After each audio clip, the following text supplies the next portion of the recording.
बिस्मिल्लाहिर्रहमानिर्रहीम। तो शामी को आपका जो बैटर था मैंने चॉप कर लिया और ये आप देख सकते हैं कितना अच्छा और मतलब कि इस तरह का हमें चाहिए, कितने मज़े का ये तैयार हुआ है। तो अब मैं इसको रखूँगी आधा घंटा फ्रिज में, इसको ठंडा होने के लिए, और फिर हम इसके टिक्कियाँ बनाएंगे और उन टिक्कियों को भी हम फ्रिज में ही रखेंगे। बिस्मिल्लाहिर्रहमानिर्रहीम। तो बैटर हमारा ठंडा हो चुका है, मैंने इसको फ्रिज में रखा था। ज़रूरी नहीं आप आधा घंटे के लिए रखें, जब आपका ठंडा हो जाए तब आप निकाल के बना लें, बस इसको ठंडा करना है हमने। तो ये ठंडा हो चुका है, तो अब मैं इसकी बनाऊँगी टिक्कियाँ शामी कबाब, जो कि बहुत मज़े के बनेंगे। तो चलिए स्टार्ट करते हैं। तो शामी कबाब जिस डिश में आप रखेंगे थोड़ा सा ऑयल निकालेंगे हम, उससे क्या होगा, नीचे चिपकेगा नहीं। शामी कबाब नीचे चिपकेंगे, बिल्कुल हल्का सा हमने लगाना है, थोड़ा सा ऑयल।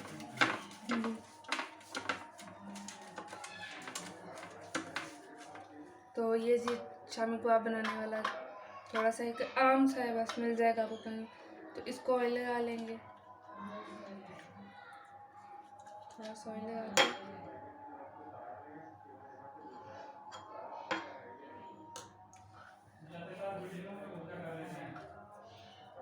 थोड़ा सा बैटर लेके इसको ऐसे गोल गोल घुमा के बीच में रख के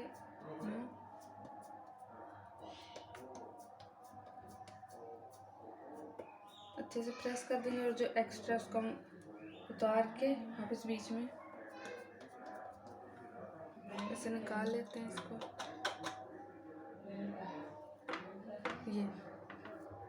ये कितने मज़े की टिक्की बनी है, शाम को आप कितने मज़े के बने हैं। इसी तरह हम बाकी सारे भी बना लेते हैं। बिस्मिल्लाहिर्रहमानिर्रहीम। तो मैंने शामी कबाब बना लिए हैं, ठीक है। और जो आधा सामान बचा था उसको मैंने तक कवर से करके मैं इसको फ्रीज़ कर दूँगी, तो अगले नेक्स्ट टाइम में मैं यूज़ करूँगी। तो मैंने एक दिन से बना लिए हैं, तो अभी मैं इनको फिर मतलब कि फ्रिज में रखूँगी थोड़ा सा ठंडा करने के लिए। ये बहुत अच्छे बनेंगे। तो अभी मैं इनको फ्रिज में रखती हूँ, फिर बाद में हम इनको फ्राई करेंगे। बिस्मिल्लाहिर्रहमानिर्रहीम। मैंने टिक्कियों को फ्रिज में रख लिया था, और ये देख सकते हैं कितने अच्छे से तैयार हो चुके हैं, मतलब ठंडी हो चुकी हैं बिल्कुल, मतलब कि इनमें जो नमी थी वो ख़त्म हो चुकी है। तो ये बहुत अच्छे से आ चुकी है। तो अब अंडे में 2 फेंट लूँगी इनके ऊपर लगाने के लिए, और मैंने ऑयल साथ रखा है जिसे हम फ्राई करेंगे। तो अंडे फेंटने के लिए इसमें मैं डालूँगी थोड़ा सा नमक, बिल्कुल चुटकी सा नमक, ज़्यादा नहीं डालेंगे, और थोड़ी सी लाल मिर्च, बिल्कुल थोड़ी सी। और अब हम अंडे को अच्छे से फेंट लेते हैं।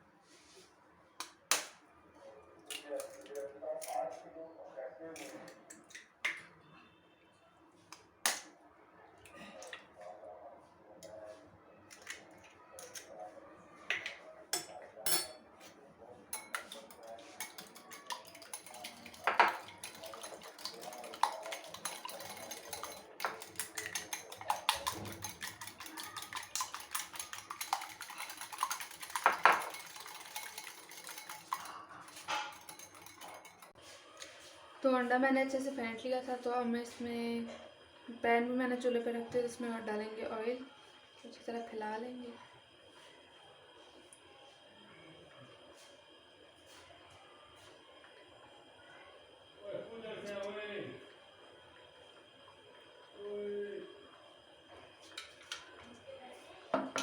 इसको अच्छे से फैला लेते हैं और ऑयल को गर्म होने देते हैं।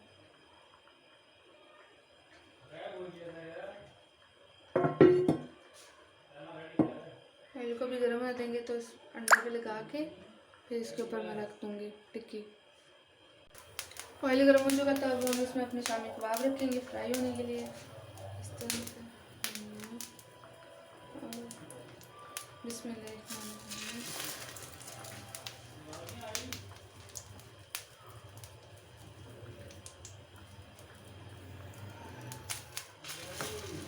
इस तरह से हम रख के सारे फ्राई कर लेंगे।